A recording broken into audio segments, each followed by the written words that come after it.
You may have played poker, but playing poker in Texas is a different animal. This is the Texas Poker Podcast with Tyler and Clint. Hello, this is the Texas Poker Podcast. I'm Tyler. This is Clint. What's up, y'all? And we are back with our end of the year podcast, I guess, at this point. Yeah, every year we end up doing kind of like how we achieved our goals last year, how we did, and kind of set new goals moving forward. So I was listening to our last year's podcast, where we just got crushed in 2022, and loving that this one should be more upbeat. So this one actually, as far as I was looking at it, I kind of killed it in the goals department this year. Nice. Well, I do know. Didn't you set some of the goals as being to play on a live stream? And I mean, that you crushed that like in the first month.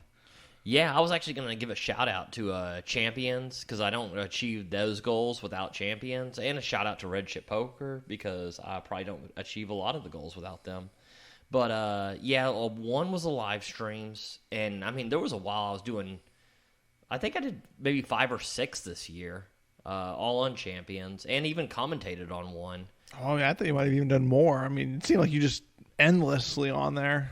Yeah, I was doing it almost every week for a good while. My Thursdays got taken up, so I kind of had to. I haven't done one in a while, but like I say, it was nice to have a goal for a long time and then kind of achieve it, just getting on those. So it's just cool to kind of, and it was a whole cool experience and everything. If you have not done a live stream, Champions runs like a Thursday, like 1-3, and I would encourage anybody to probably look at doing that. It does play pretty deep for a 1-3.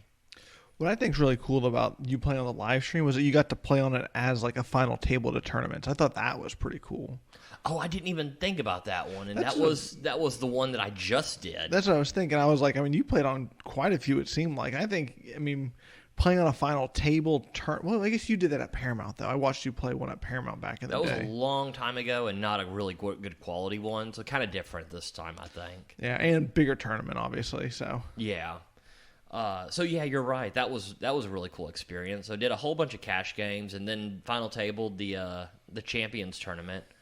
So let's say and all were very cool experiences. I definitely suggest anybody try it out. There's goods and bads of doing it on the live stream. There were a couple games I did not run very well, and then there was one that I would have had, I think, the biggest win ever on a cash game, and then got hit on the last hand.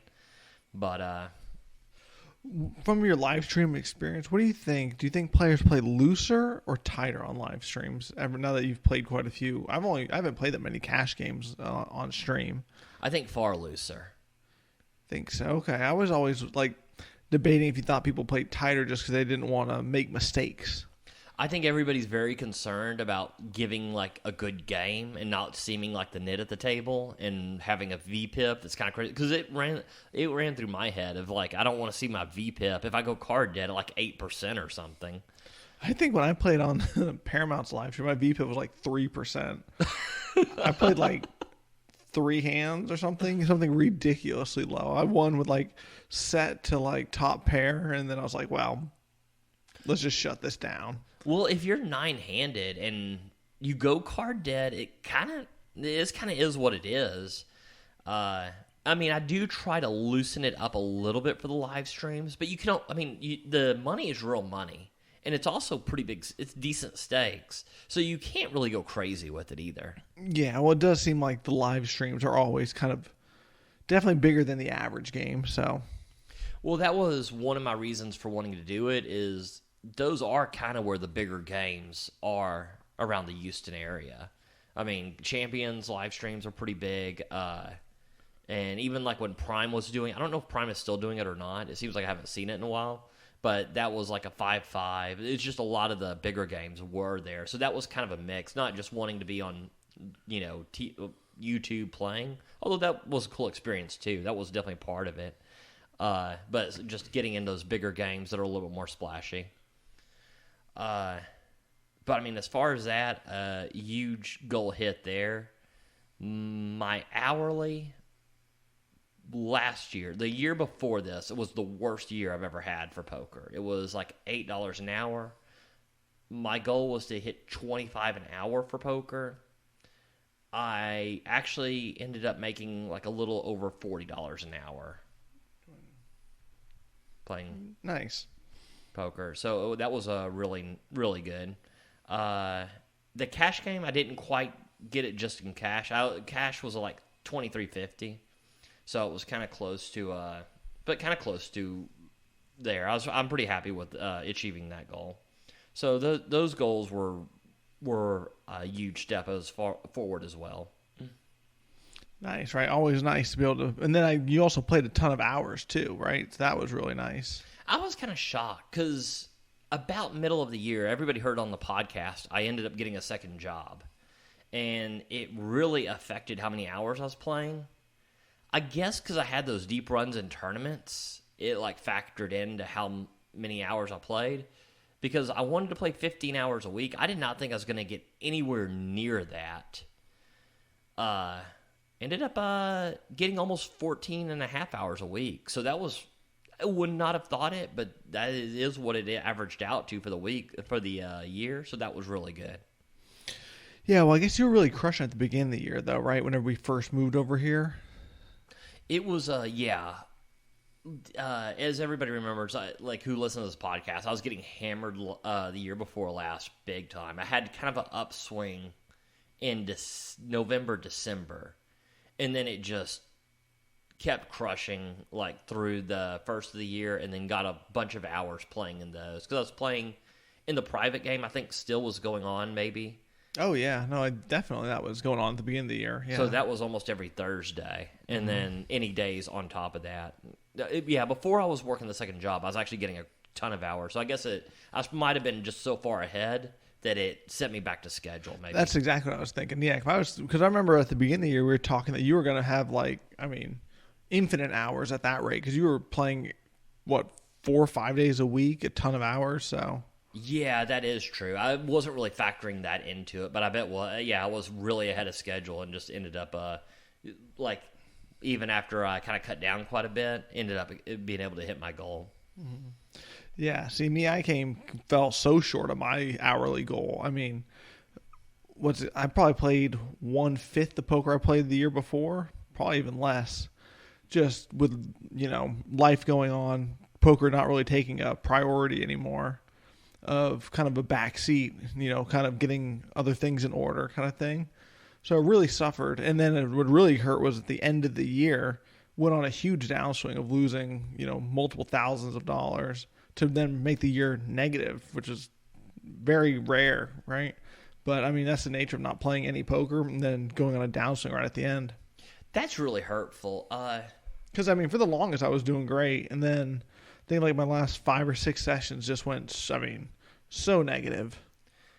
That's really hurtful. But I think that as we kind of start setting goals for next year, it kind of I was thinking about that because I was thinking about the hour set and everything. And there's just certain times where it's not like you actually miss out on a goal.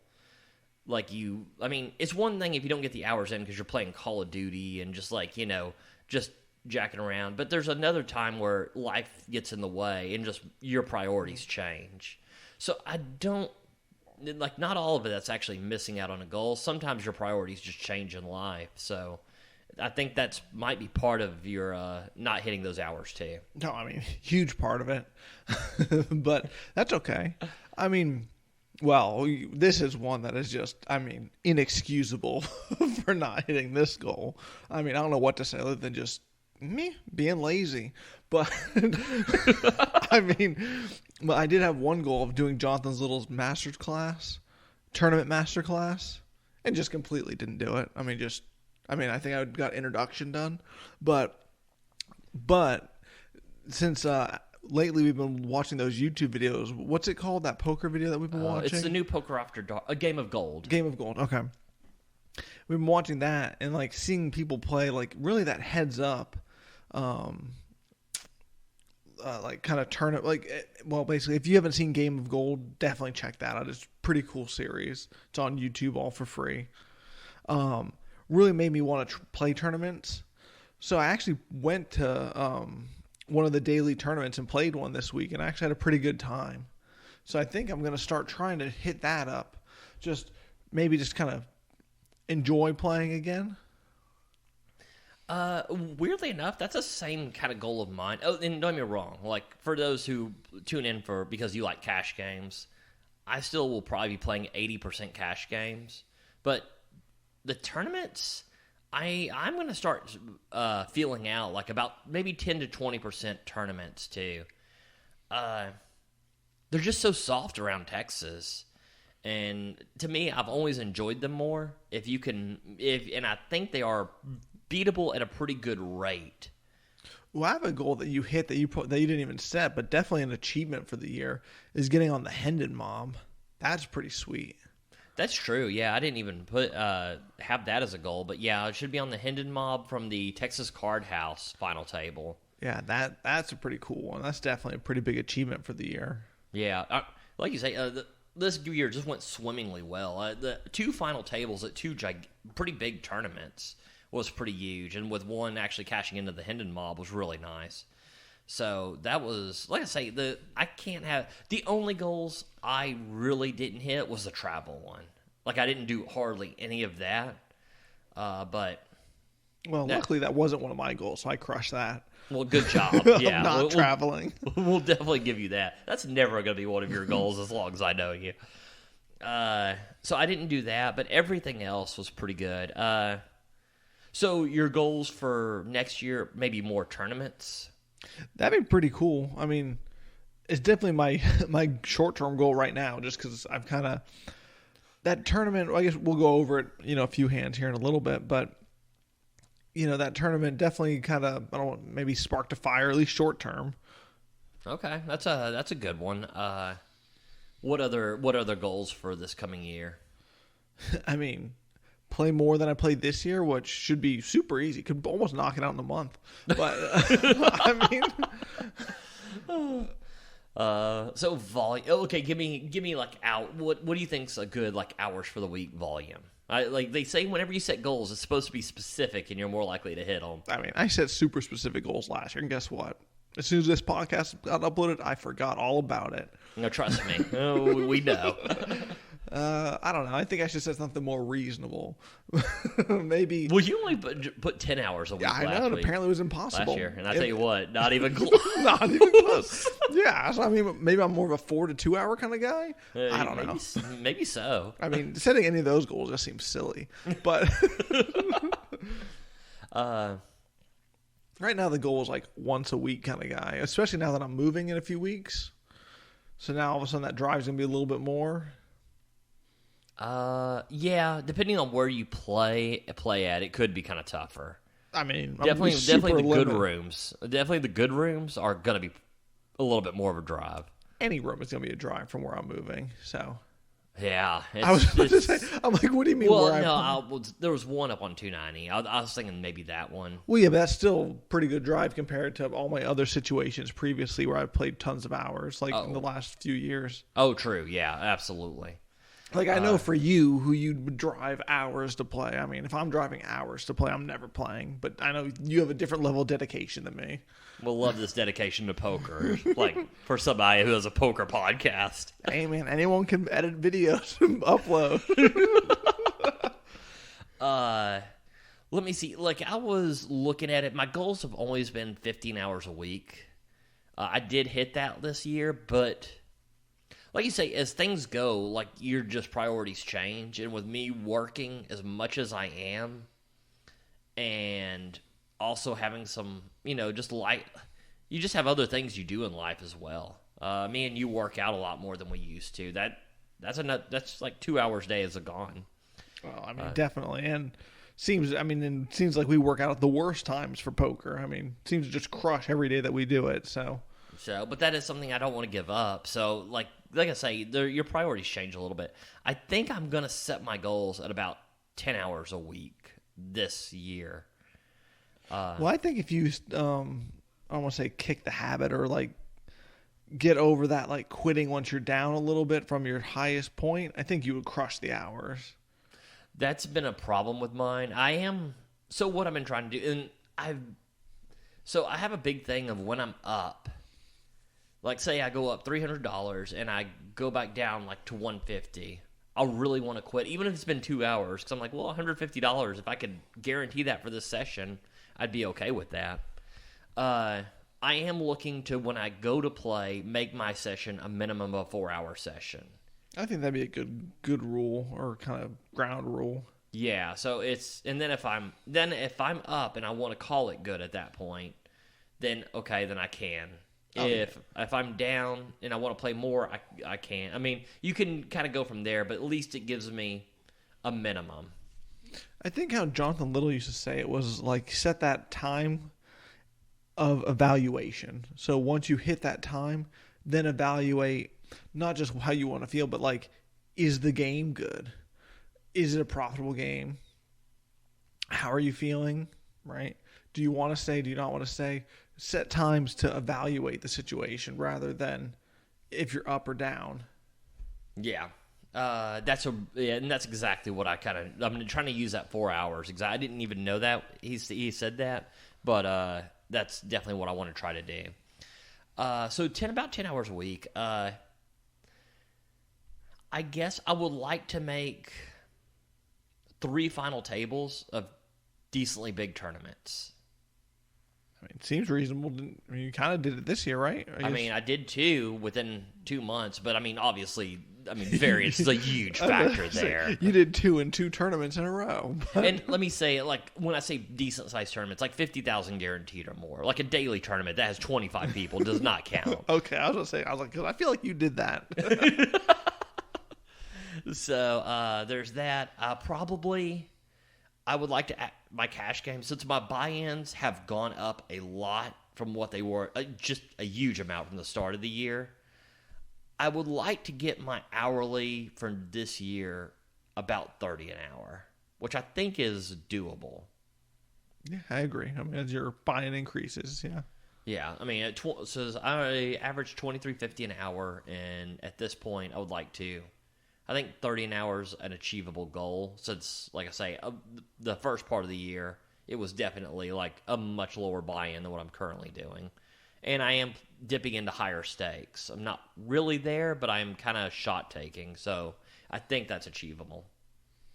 Here's a question. On your tournaments, so whenever you play tournaments, you take it out of your poker bankroll, or do you take it out of your checking, or do you have a tournament bankroll versus a poker or a cash game bankroll? I take it out of my poker bankroll. It's one of those things that, ideally, if I can do it,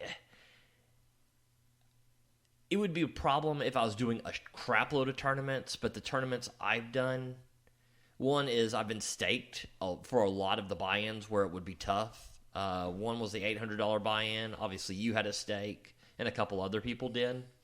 So that made it more doable. But yeah, it's always come out of my poker bankroll. Yeah. See, I've always taken out of the checking and just whatever I win, put it back into checking. I haven't done that many tournaments. But now that I'm kind of debating doing more tournaments, I'm kind of wondering if I should use the poker bankroll to fund it and then track it separately on the tracker, or... It's probably pretty tough because, since you're going to probably start out with the daily tournaments, I would assume. Yeah. Since those are higher ranked, I don't know. I do think they are beatable. So I think they're actually beatable at a much higher figure than I thought, but it's still kind of limited. But from what I've always heard, it's like, well, tournaments are supposed to be like just 1% of your bankroll when you're doing it. But that's also, I think, when you're doing multi-table tournaments that have like sometimes 500 people in them. Obviously, you're going to hit first a lot more in a 30-person daily tournament. So, I don't know. It'd be close. It's kind of like that when we talk about taking profits out of wins and how to get the poker bankroll part of your checking. You know, it's kind of like trying to find that balance, right? Maybe you just do checking till you run out of money. Until you like kind of see how you fare. Like, I mean, are you really? Because you really don't want to deplete your entire cash game bankroll because if you lose the cash game bankroll, it's kind of a disaster on something that's not cash game. Yeah, also known as playing PLO. Yeah, that's true. So maybe the checking at the beginning and then just kind of evaluate. Or do checking until you win a daily tournament. Yeah, that's true. I mean, I guess you could just start like another bankroll for tournaments. I mean, shoot, might as well. They got plenty of money to put in the banks, right? Yeah, there you go. Yeah, that's on there. But yeah, those are the goals for this coming year. Like I say, it could not have been a better year poker wise for me. So, but like I say, also going into the next year, like I say, priorities are kind of a changing. So I was going to say, you kind of have some things in the works that might be limiting your poker. Oh, I mean, so much. So I mean, you might have the year that I just had, where your poker is more like 1/4 the amount that you played this year. Well, I remember like when I was saying like I think last year I just listened to a podcast. I was like, I want 15 hours, and you're like, that's gonna be hard. And I'm like, it's doable, and you're like, it's definitely doable. And I was like, and you're right, because it's all about priorities. If you make it your number one priority, then you can get 20 to 25 hours a week, and that's it. Oh yeah. So, but let's say you also have to manage all your other life expectations. Yeah, it's tough to get groceries if you're at the poker room all day. That's rough. But let me tell you something about this tournament that I played. Okay. So let me tell you a little something what happened to me. So we're playing the daily tournament, right? And I'm just catching all sorts of cards early, and I'm exploitatively raising gigantic and getting called like 6 ways with like kings and stuff like that, right? Uh-huh. Like we were playing like 1-2, and I'm making it like 1,500 pre-flop, stuff like that, and getting called by everyone. I mean, just gigantic, right? Okay. And then just c-betting, kind of taking it down, stuff like that. So I accumulate a pretty big stack early on, which, is cool, but doesn't really mean that much. Okay. So someone sits down with a brand new stack. The blinds were, what did we say? Was it 8 or 600? Or 4? It might have been just 2, said 1-2. No. The first hand that I got hit on. It might have been 2-4. That might have been it. It was 2-4. Yeah. So the blinds were 2-4. Okay. Somebody limps. The next guy makes it 1,000. The guy who just sits down makes it 3,000. I have, he has 30,000 effective. I make it 6,000. No, 8,000. What do you have? Ace King suited. Okay, so you 4-bet to 8,000. Okay, I can get behind this. Folds back to the guy who 3-bet. He then goes all in. In which you call. I mean, I call. Yeah. Like, there might be an argument at some point folding Ace King somewhere, but in a daily tournament where people just play stupid, I definitely can't find an argument for it. Yeah, well, he had kings and I lost. So that was a bummer. But yeah, so I mean I got knocked, my whole starting stack got knocked down, so I was only playing off my profits that I'd won in the earlier part of the tournament. Okay. Got down to like 8 big blind situation. Ended up getting it all in with Jack 10 suited, Jack 10 offsuit versus Ace King, Spike a Jack. We're back. Okay. Then somebody raises, someone like goes all in for like 3 big blinds or something, and I have Queen 10 suited. Guy calls his all in, I call. I flop open ended with a backdoor flush draw. Okay. Guy checks, I go all in, he folds. I end up spiking at 10 on the river to win. The guy had ace high. How many blinds did you have when you called this three big blinds? 20. Okay, I kind of like this. Okay, I can get behind that. Because I yeah, doubled up 100%. my 8, so it was like close to like, whether it was close to 20 at the time. I mean, it is kind of weird because it's very weird playing this stack size against a hand that's very easily dominated. Mm-hmm. Like Queen Jack, King Queen, Ace Queen. Oh, I mean tons of Ace stuff. 10, King 10. I mean, there's a lot of. This is gonna get kind of weird because I think you're gonna go out a lot on this hand here, but I don't. I don't know. I mean, I'm definitely not folding Queen 10 suited here either, so I don't know. I definitely like the call. I was thinking you might be jamming, but definitely not with that many blinds. Yeah, and then I end up in a very weird hand here. I'm trying to make sure I find it, but I don't have it because I was so annoyed. I ran out of the poker room in tears. Okay, so oh, you know what was super awkward for me? What's that? So I'm reading the daily tournament buy-in and the add-on, right? Okay. I read it. I bring just enough for that. I happen to have that much in my wallet. I didn't like stop for money. I just happen to have the cash in my wallet that was that exact amount. Okay. I should have $5 extra. I show up. It's more expensive. And I don't have enough for the add-on. Because now the buy-in was more expensive. And I don't even have enough to do the minimum buy add-on. That's going to be really rough. If you don't have enough for the minimum add-on, I mean, sometimes that is just detrimental. I made a pretty good run, though, after not adding on. That's really good. Yeah, so I thought that was, kind of, obviously I won when I was behind, but it was kind of cool to not add on, to be in for the dead minimum and make a pretty good run. But the hand that took me out, though, one player bus were four-handed on a table. There were multiple tables. It wasn't final table, but I think we're about to combine. So we're four-handed. I'm under the gun +1. The under the gun guy raises. I then jam for, I think it was 5 big blinds with king queen offsuit. Okay. Might have been, no, it was 10. It was exactly 10. That was it. So, but four-handed, under the gun raises, I jam for 10 big blinds. Goes fold, fold. He then calls the all in and he has pocket kings again. Same guy. Oh, God. And knocks me out of the tournament for 10 bigs. That's just kind of cooler, so.